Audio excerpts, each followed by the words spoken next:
क्या आपने कभी सोचा है कि शहद, पानी और तेल अलग अलग तरीके से क्यों बहता है? तो इसका जवाब छुपा है विस्कोसिटी में। नमस्कार दोस्तों, आपका स्वागत है आपके पसंदीदा चैनल पर, जहां हम साइंस को आसान और मज़ेदार तरीके से समझते हैं। और आज हम जानेंगे विस्कोसिटी को मापने के 3 मज़ेदार और प्रैक्टिकल तरीकों के बारे में।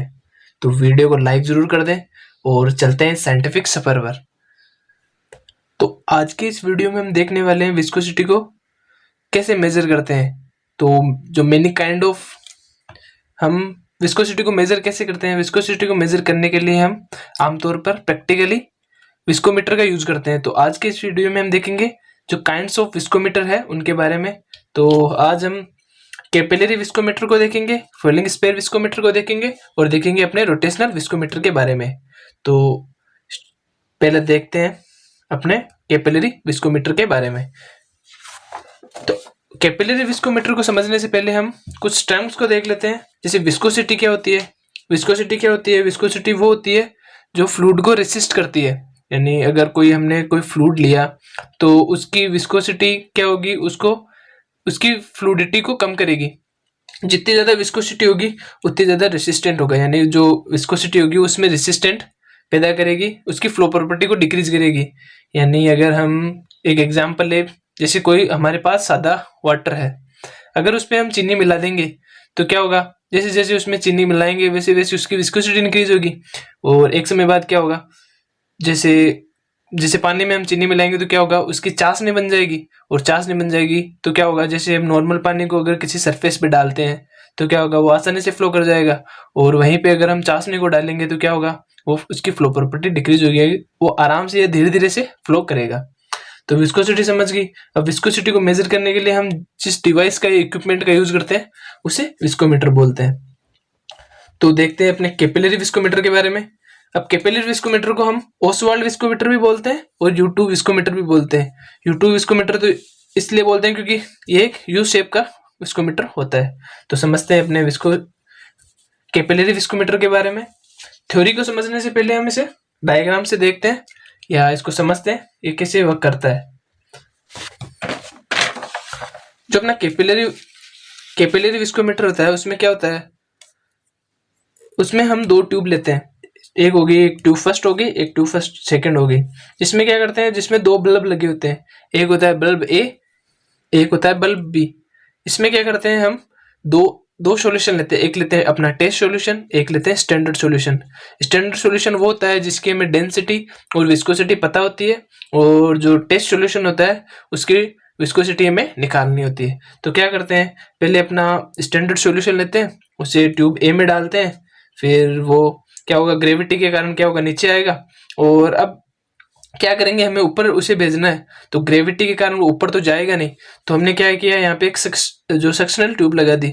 तो वो क्या करेगा, जो सॉल्यूशन होगा उसको ऊपर की तरफ खींचेगा, और जो सॉल्यूशन होगा उसे हम पॉइंट ए तक यानी मार्क ए तक फिल कर लेंगे। फिर क्या करेंगे, उसे जैसे हम जो सक्शन ट्यूब लगाई हमने, उससे जो प्रेशर था जो हमने ऊपर शक किया था उसे हम रिलीज करेंगे। तो क्या होगा, जो सॉल्यूशन हमने इसके अंदर भरा था वो क्या होगा, धीरे धीरे नीचे आने लगेगा। तो हम क्या करेंगे, जो सॉल्यूशन है वो ए मार्क से बी मार्क तक आने में कितना टाइम लगा उसे हम मार्क कर लेंगे। यानी हम एक स्टॉप क्लॉक लेंगे, उसमें देखेंगे कि जो सॉल्यूशन है वो मार्क ए से मार्क बी आने में उसे कितना टाइम लगा, उसे हम नोट कर लेंगे। फिर क्या करेंगे, इसमें हम टेस्ट सॉल्यूशन डालेंगे। फिर उसी तरह उसे हम मार्क ए तक फिल कर लेंगे। फिर क्या करेंगे, फिर इसे हम सक्शनल ट्यूब से जो हमने शक किया था उसे जैसे प्रेशर रिलीज करेंगे तो क्या होगा, वो सॉल्यूशन है वो मार्क ए से फिर से नीचे आने लगेगा। तो हम उसी प्रोसीजर से क्या करेंगे, एक स्टॉप क्लॉक लेंगे, और जो मार्क ए से मार्क बी तक आने में सॉल्यूशन को कितना टाइम लगा उसे हम मार्क कर लेंगे, यानी नोट कर लेंगे। तो जिसकी विस्कोसिटी ज़्यादा होगी वो क्या करेगा, धीरे धीरे नीचे आएगा, और जिसकी विस्कोसिटी ज़्यादा कम होगी वो क्या होगा, वो आसानी से नीचे आ जाएगा। ठीक है। तो जो हमने स्टैंडर्ड और टेस्ट सॉल्यूशन का जो टाइम नोट किया था, जो स्टैंडर्ड था और जो टेस्ट था उसका हमने टाइम नोट किया था। ठीक है। तो हम क्या करेंगे, दोनों के बीच में कंपैरिजन कर लेंगे कि अगर दोनों के बीच में टाइम का कंपैरिजन कर लेंगे और उस हिसाब से हम विस्कोमेट्री को मेजर कर सकते हैं। तो अब देखते हैं अपने थ्योरी सेक्शन को। इसमें क्या लिखा हुआ है, it is mostly use for Newtonian fluid, यानी ये न्यूटोनियन फ्लूइड के लिए यूज होता है। और एपरेटस क्या यूज करते हैं, इसे देखते हैं। तो it consist of U shaped glass tube, इसमें हम एक ग्लास ट्यूब लेते हैं यू शेप की, और इसमें दो बल्ब लगे हुए होते हैं, यानी एक ए बल्ब हो गया, एक दो बल्ब, इसमें दो बल्ब लगे होते हैं, और एक सक्शन ट्यूब लगी होती है, एक सक्शनल ट्यूब लगी होती है जो be applied on tube second, यानी जो ट्यूब सेकंड में एक सक्शन ट्यूब लगी हुई होती है। अब इसके मेथड और वर्किंग और प्रिंसिपल को देखते हैं। फर्स्टली क्या करते हैं, firstly viscometer is fixed to a stand, यानी कि स्टैंड पे हम विस्कोमीटर को लगाएंगे। नाउ टेक वन फ्लूइड, यानी जो स्टैंडर्ड फ्लूइड है वो उसमें डालेंगे, यानी उसकी विस्कोसिटी और डेंसिटी हमें क्या है, नोन है, यानी उसकी विस्कोसिटी और डेंसिटी हमें पता है। Fill this in bulb A through tube, यानी ए बल्ब में हम ट्यूब फर्स्ट से ए बल्ब में डालेंगे। On now suck the fluid through tube second up to mark A of B, यानी उसमें हम क्या करेंगे, जो सक्शनल ट्यूब लगाई थी उससे हम फ्लूइड को शक करेंगे और मार्क ए तक हमें उसे फिल कर लेंगे। Now note the time taken to reach to at mark from mark B, यानी यहाँ पे आएगा ए, यानी मार्क ए से बी में आने में हमें उसे कितना टाइम लगा उसे हम नोट कर लेंगे।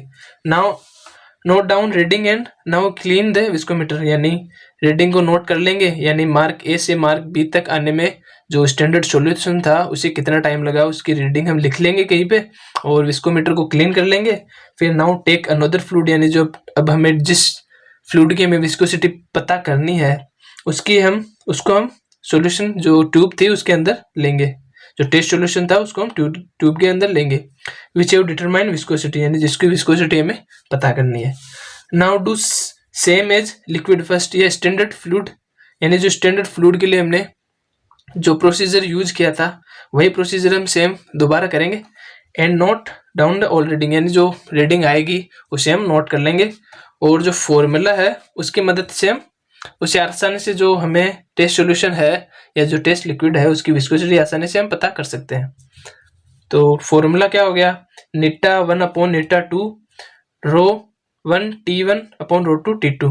तो यहाँ पे नीटा 1 क्या है, viscosity of test fluid liquid या टेस्ट फ्लूइड, यानी जो टेस्ट फ्लूइड जो लिक्विड है उसकी विस्कोसिटी है नीटा 1, और विस्कोसिटी ऑफ स्टैंडर्ड लिक्विड की वो है नीटा 2।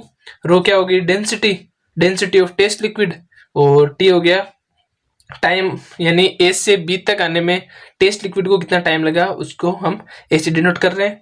फिर रो 2 हो गया डेंसिटी ऑफ स्टैंडर्ड लिक्विड, और T2 हो गया स्टैंडर्ड लिक्विड को ए से बी तक आने में कितना टाइम लगा।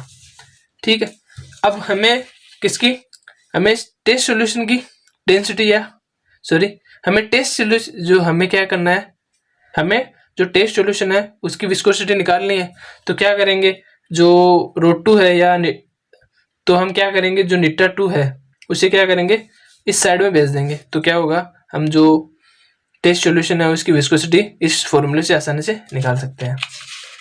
तो देख लिया हमने जो अपना कैपिलरी विस्कोमीटर था उसको समझ लिया। अब देखते हैं अपने सेकंड मेथड के बारे में या सेकंड विस्कोमीटर के बारे में। जो अपना सेकंड विस्कोमीटर है वो है फॉलिंग स्पेयर विस्कोमीटर। तो थ्योरी को समझने से पहले हम इसको देखते हैं ये क्या होता है।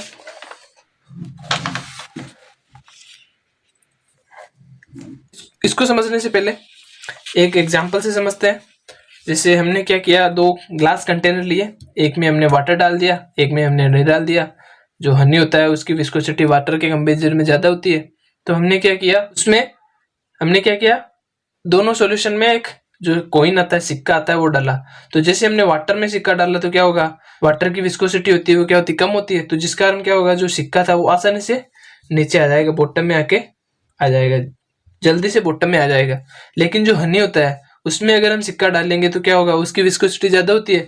तो वो क्या होगा, धीरे धीरे कभी इधर आएगा कभी इधर आएगा, धीरे धीरे करके वो नीचे बॉटम में आएगा। तो उसको ज्यादा टाइम लगेगा। यानी जो हनी में सिक्का डालेंगे तो उसको नीचे आने में ज्यादा टाइम लगेगा, और वाटर में जो सिक्का डालेंगे उससे आने में कम टाइम लगेगा। तो इससे क्या पता चल रहा है, जो विस्कस लिक्विड है उसमें जो अगर हम किसी पार्टिकल या किसी चीज को डालेंगे तो क्या होगा, उसे आने में ज्यादा टाइम लगेगा। यानी जो सॉल्यूशन जितना ज़्यादा विस्कस होगा उसमें किसी पार्टिकल को डालेंगे तो उसे बॉटम तक पहुंचने में ज़्यादा टाइम लगेगा। तो इस हिसाब से हम यानी टाइम को नोट करके उसकी विस्कोसिटी को पता कर सकते हैं। तो इस मेथड में हम यही देखने वाले हैं।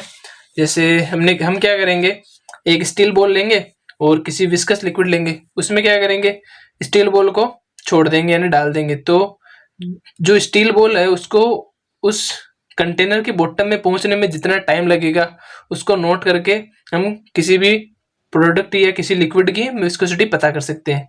तो इसमें क्या करेंगे, स्टील बॉल लेंगे, फिर उसको इस विस्कस सॉल्यूशन में डाल देंगे। तो जो स्टील बॉल है वो कितनी देर में बॉटम में पहुंचेगी उसको उसी से हम पता करेंगे कि इस सॉल्यूशन की विस्कोसिटी कितनी है। तो देखते हैं अपने थ्योरी सेक्शन को।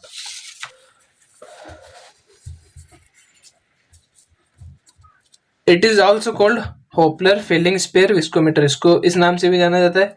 Is based on principle of Stoke law, यानी जो स्टोक लॉ है उसके प्रिंसिपल पे ये बेस है। इसमें एपरेटस क्या यूज करते हैं वो देखते हैं। Consist of cylindrical glass tube which is filled by the test इसका सोल्यूशन, यानी जिस सोल्यूशन की हमें विस्कोसिटी पता करनी है वो सोल्यूशन उसमें डाल देंगे। Tube is enclose by a constant temperature jacket in which water is circulate around the tube, यानी उसमें क्या करेंगे हम, एक कांस्टेंट टेम्परेचर का जो बाहर है वो एक जो कांस्टेंट टेम्परेचर जैकेट लगाएंगे, यानी कंटेनर लेंगे या जो है वो कांस्टेंट टेम्परेचर का हम एक जैकेट लेंगे। क्यों लेंगे, क्योंकि अगर हम आपको पता है अगर किसी सॉल्यूशन में अगर टेम्परेचर ज़्यादा हो जाएगा, टेम्परेचर का इफेक्ट आपको पता है विस्कोसिटी पे पड़ता है, क्योंकि अगर टेम्परेचर इंक्रीज होगा तो आपको पता है विस्कोसिटी क्या होगी, डिक्रीज होगी। तो इसीलिए हम क्या करेंगे, एक कांस्टेंट टेम्परेचर का जैकेट लगाते हैं जिससे उसके ऊपर जो सॉल्यूशन लिया है उसके ऊपर हमें कोई टेम्परेचर का इफेक्ट देखने को ना मिले। फिर क्या करेंगे, एक ग्लास या स्टील की बोल लेंगे। अब इसके मेथड या वर्किंग को देखते हैं। इसमें क्या होता है, first fill the test liquid in cylindrical glass tube, ये क्या करेंगे, एक लिक्विड लेंगे जो सिलेंड्रिकल ग्लास ट्यूब में भरेंगे। मेंटेन टेम्परेचर कांस्टेंट, यानी टेम्परेचर को कांस्टेंट रखेंगे। Now allow the ball to fall down and record the time, यानी बॉल को क्या करेंगे, इस सॉल्यूशन के अंदर छोड़ देंगे और जो बॉल को नीचे बॉटम में आने में कितना समय लगा उसको नोट डाउन कर लेंगे। अब इसके लिए हम कौन सा फॉर्मूला यूज करते हैं, इसके लिए हम फॉर्मूला यूज करते हैं नीटा टी फिर S B minus S F dot B. तो यहाँ पे नीटा क्या है, विस्कोसिटी ऑफ टेस्ट लिक्विड, यानी जो हमने लिक्विड लिया है उसकी विस्कोसिटी हम नीटा से डिनोट कर रहे हैं। फिर क्या है, टी क्या है, जो बॉल है उसको बॉटम तक पहुंचने में कितना टाइम लगा वो टी से डिनोट कर रहे हैं। एस बी क्या हो गया, स्पेसिफिक ग्रेविटी ऑफ बॉल, यानी बॉल के ऊपर कितनी ग्रेविटी लग रही है वो एस बी से डिनोट कर रहे हैं। एस एफ क्या हो गया, स्पेसिफिक ग्रेविटी ऑफ फ्लूइड, यानी फ्लूइड कितनी ग्रेविटी अपने ऊपर लगा रहा है वो एस एफ से डिनोट करते हैं। और बी क्या हो गया यहाँ पे, कांस्टेंट फॉर पर्टिकुलर, यानी हर बॉल के लिए ये अलग अलग होगा। ठीक है, now put the value and get the viscosity. अब क्या करेंगे, फॉर्मूले में जो भी हमारी वैल्यू आई है उसे हम इसमें रखेंगे तो क्या होगा, हमें विस्कोसिटी जो टेस्ट लिक्विड है उसकी विस्कोसिटी हमें पता चल जाएगी। More the accurate and time, यानी जो हमारा ये जो मेथड है जो विस्कोमीटर है उसमें क्या करेंगे, उसमें क्या है ये मोर एक्यूरेट है, यानी इस पे हम आसानी से, और ये क्या है लो टाइम कंज्यूमिंग, इसमें कम टाइम लगता है और आसानी से हमें विस्कोसिटी किसी लिक्विड की पता चल जाती है। तो ये बहुत ही ज़्यादा इफेक्टिव है। अब देखते हैं अपने तीसरे विस्कोमीटर के बारे में जो है रोटेशनल विस्कोमीटर के बारे में। जो अपना रोटेशनल विस्कोमीटर, इसको समझने से पहले, थ्योरी देखने से पहले हम इसे समझते हैं। इसमें क्या होता है, एक रोटेशनल शाफ्ट लगी हुई थी। तो आपको पता है कि अगर कोई सॉल्यूशन अगर विस्कस होगा तो जैसे ऐसे एक एग्जांपल से समझते हैं। जैसे हमने कंटेनर लिया, 2 कंटेनर लिए, जैसे एक कंटेनर लिया, 2 कंटेनर लिए, एक में हमने हनी डाल दिया, एक में हमने वाटर डाल दिया। तो एक हमने चम्मच लिया, स्पून लिया। अगर वाटर के सॉल्यूशन में अगर हम चम्मच को स्टेयर करेंगे तो क्या होगा, वो आसानी से स्टेयर हो जाएगा, यानी जल्दी जल्दी स्टेयर हो जाएगा। और वहीं पे अगर हनी के जो कंटेनर है उसमें हम चम्मच को स्टेयर करेंगे तो क्या होगा, हमें स्टेयर करने में डिफिकल्टीज देखने को मिलेंगे, यानी वो धीरे धीरे स्टेयर होगा। तो जो वाटर सॉल्यूशन है उसमें क्या होगा, हम जल्दी जल्दी स्टेयर कर पाएंगे, यानी जो राउंड पर मिनट है यानी आरपीएम क्या होगा, यानी 1 मिनट में हम ज्यादा से ज्यादा, यानी हनी के कंपेयर में ज्यादा स्टेयर कर पाएंगे। और जो हनी है उसमें वाटर के कंपेयर में क्या होगा, धीरे स्टेयर कर पाएंगे, यानी जो आरपीएम हो गया राउंड पर मिनट, यानी 1 मिनट में कितनी बार स्टेयर करेंगे, वो इसमें कम होगा और इसमें ज्यादा होगा, क्योंकि इसकी विस्कोसिटी कम है और इसको विस्कोसिटी क्या है, ज्यादा है। जो हनी की विस्कोसिटी क्या है, ज्यादा है। ठीक है, तो आपको पता है हनी क्या, जो विस्कोसिटी जिन लिक्विड की ज्यादा होती है वो क्या करते हैं, विस्कोसिटी क्या करती है, रेसिस्ट करती है, यानी फ्लो को रेसिस्ट करती है। तो इसमें यही देखने वाले हैं हम। क्या करेंगे, एक रोटेशनल शाफ्ट लगी हुई होगी, उससे क्या करेंगे हम अलग अलग प्रकार के, यानी जो हमें जिन लिक्विड की विस्कोसिटी पता करनी है वो क्या करेंगे, इसमें डाल देंगे रोटेशनल शाफ्ट, फिर लिक्विड लेंगे और जैसे जैसे ये घूमेगा तो इसमें क्या होगा, यहाँ पे मोटर लगी हुई है और यहाँ पे काउंट होता रहता है, यानी 1 मिनट में ये कितने राउंड ले रहा है, या आरपीएम को काउंट करते रहते हैं। आरपीएम को काउंट करेंगे, जितना ज्यादा विस्कोसिटी होगी, जिस लिक्विड की जितनी ज्यादा विस्कोसिटी होगी उतना ही कम उसमें आरपीएम आएगा। आरपीएम क्या होता है, आरपीएम क्या होता है, राउंड पर मिनट। तो जो ये स्पिंडल लगा हुआ है वो कितने 1 मिनट में कितनी बार यानी राउंड करेगा, उसे हम आरपीएम बोलते हैं। ठीक है, तो जितना ज्यादा विस्कस होगा सॉल्यूशन उतना ही कम आरपीएम होगा, और जितना ही लेस विस्कस होगा उतना ही ज्यादा आरपीएम होगा। तो इसमें हम यही देखते हैं। चलो देखते हैं थ्योरी सेक्शन में क्या लिखा हुआ है। These viscometer are used for both Newtonian and non Newtonian fluid, यानी ये बोथ न्यूटोनियन और नॉन न्यूटोनियन फ्लूइड दोनों के लिए यूज में आता है। It is of various type, यानी ये अलग अलग टाइप का होता है। We take common viscometer for it. तो इसमें हम क्या देखेंगे, ये अलग अलग प्रकार का होता है। तो हम इसमें देखने वाले कोन एंड प्लेट विस्कोमीटर के बारे में, जो जनरली यूज होता है। Also known as absolute viscometer, इसे हम एक दूसरे नाम से भी जानते हैं, जो एब्सोल्यूट विस्कोमीटर के नाम से भी इसे हम जानते हैं। तो इसमें क्या होता है, हम it consist of flat stationary plate and wide angle rotating cone is place, यानी इसमें हम दो चीज लेते हैं, एक लेते हैं रोटेटिंग कॉन, एक लेते हैं प्लेट, बस दो ही चीज लेते हैं, बहुत ही आसान है। इसमें क्या करेंगे, इसमें क्या होगा वैसे समझते हैं पहले। जैसे एक रोटेटिंग कॉन हो गया, एक प्लेट हो गया, तो क्या करेंगे, जिस सॉल्यूशन का या जिस लिक्विड का हमें क्या करना है, विस्कोसिटी देखनी है या विस्कोसिटी पता करनी है, तो क्या करेंगे, जो यहाँ पे जो गैप है इन दोनों के बीच में, यहाँ पे क्या करेंगे, उस लिक्विड को रख देंगे। तो फिर क्या होगा, जो ये रोटेटिंग कॉन है ये क्या करेगा, रोटेट करेगा, और जो इसका आरपीएम आएगा उसे हम काउंट कर लेंगे। और जो अब आरपीएम आएगा यानी घूमेगा तो क्या होगा, टॉर्क भी पैदा होगा। तो आरपीएम और टॉर्क दोनों हम क्या करेंगे, नोट डाउन कर लेंगे और फॉर्मूले की मदद से हम आसानी से पता कर लेंगे। तो हमने समझा क्या करेंगे, जो रोटेटिंग कॉन है और जो प्लेट है उनके बीच में जो इस जगह यहाँ पे क्या करेंगे, हमारा लिक्विड रख देंगे।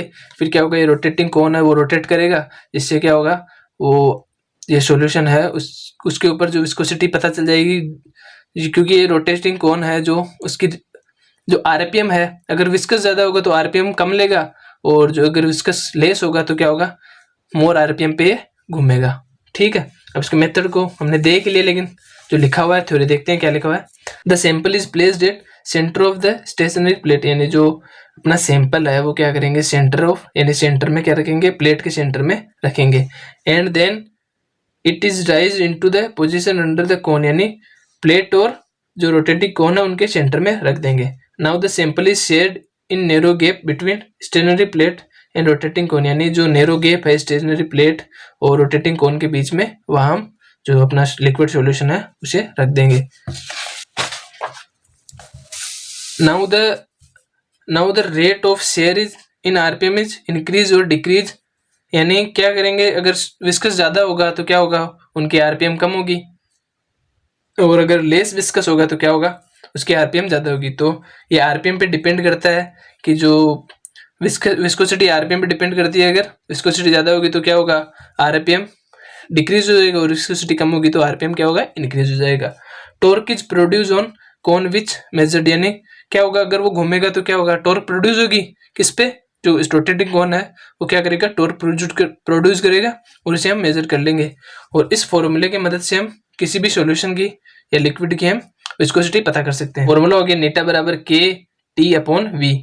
तो नीटा अपना हो गया विस्कोसिटी ऑफ टेस्ट लिक्विड, के होता है आपने अपना कांस्टेंट, टी हो गया टॉर्क, और वी हो गया जो आरपीएम राउंड पर मिनट कितने जो रोटेटिंग कॉन है वो कितने आरपीएम ले रहा है वो यहाँ पे यानी जो इस फॉर्मूले में पुट करेंगे वैल्यू, तो हम उस टेस्ट लिक्विड की विस्कोसिटी पता कर सकते हैं। आज का वीडियो यहीं पे खत्म करते हैं। तो कैसा लगा वीडियो कमेंट करके ज़रूर बताएं और अपने दोस्तों के साथ ज़रूर शेयर करें, और अगर चैनल पे नए हैं तो सब्सक्राइब जरूर करें। मिलते हैं अगले वीडियो में।